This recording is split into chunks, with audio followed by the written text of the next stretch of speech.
सबसे पहले तो दोस्तों आपका बहुत बहुत शुक्रिया तहे दिल से। आप सबने मेरे चैनल को लाइक करा, सब्सक्राइब करा और मुझे सपोर्ट करा। आज का हमारा ये जो वीडियो है ये एक लॉन्ग वीडियो है और ये एक हॉरर स्टोरी है जो कि रियल स्टोरी पे बेस्ड है। ये जो स्टोरी है ये सौरभ नाम के बंदे की है जो कि हल्द्वानी से लखनऊ आता है।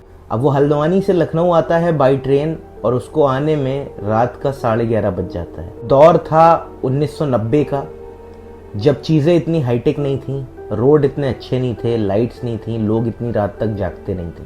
7-8 बजे ही लोग खा पी कर सो जाया करते थे। तो उस वक्त में जब वो आता है लखनऊ तो रात का 11:30 बजा होता है और स्टेशन पर 2 लोग थे जो कि उसे बाहर जाने से मना करते हैं और बोलते हैं कि बेटा रात का वक्त है, सुबह होते ही घर चले जाना, अभी यहीं स्टेशन पर ही सो जाओ क्योंकि बाहर कई तरह के खतरे हैं। लेकिन वो उनकी बातों को नहीं सुनता है और वो कहता है मुझे यहीं पास में अपनी मौसी के घर डालीगंज में जाना है, तो मैं यहीं पास से रिक्शा पकड़ के या टांगा पकड़ के निकल जाऊंगा। सौरभ हिम्मत करके बाहर आता है, हालांकि उसे थोड़ा डर लग रहा था पर फिर भी वो बाहर निकल जाता है। दूर दूर तक सन्नाटा छाया हुआ था, ठंडी हवाएं चल रही थी, कोई भी वहां आसपास नहीं था।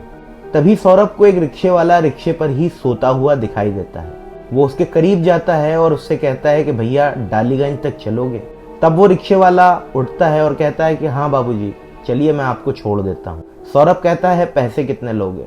वो कहता है अभी बताता हूँ। अब जैसे ही वो उठता है और कम्बल को खोलता है तो सौरभ की नज़र उसके हाथों पर जाती है और जैसे ही सौरभ उसके हाथों को देखता है तो वो क्या देखता है कि उसके हाथ नहीं बल्कि घोड़े के खुर हैं और उसे देखकर वो बौखला जाता है और वहां से बहुत तेजी से भागना शुरू करता है।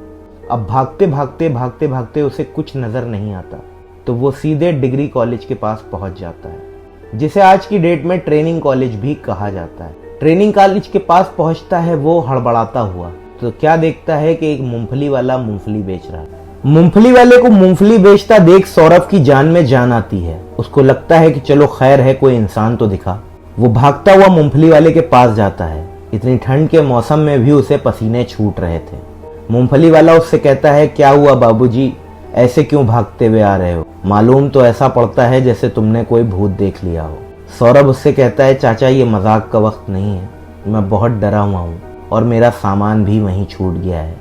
तो वो पूछता है कि क्या हुआ बाबूजी? सौरभ जल्दी जल्दी अपने साथ हुई बात को मूंगफली वाले को बताने लगता है। अब मूंगफली वाले ने भी ठंड की वजह से एक चादर लपेट रखी थी। जैसे ही सौरभ उसको सारी बात बताता है मूंगफली वाला भी उसके आगे अपने हाथ निकालता है और पूछता है यही खुर थे? बस इन सब को देखकर सौरभ वहीं बेहोश हो जाता है और अगले दिन जब उसे होश आता है तो उसकी आंख अस्पताल में खुलती है। तब उसने ये सारा किस्सा लोगों को बताया। उसका तमाम सामान चोरी हो चुका था और उसे नहीं पता कि उसके साथ क्या हुआ, लेकिन ये जो कुछ भी था नॉर्मल नहीं था। इसीलिए अब हमें समझ में आता है रात के वक्त घर वाले उधर से आने को क्यों मना करते हैं। वीडियो अच्छा लगा हो दोस्तों तो लाइक शेयर एंड कमेंट जरूर करिएगा। ऐसी और भी स्टोरीज के लिए चैनल को सब्सक्राइब करना ना भूलें।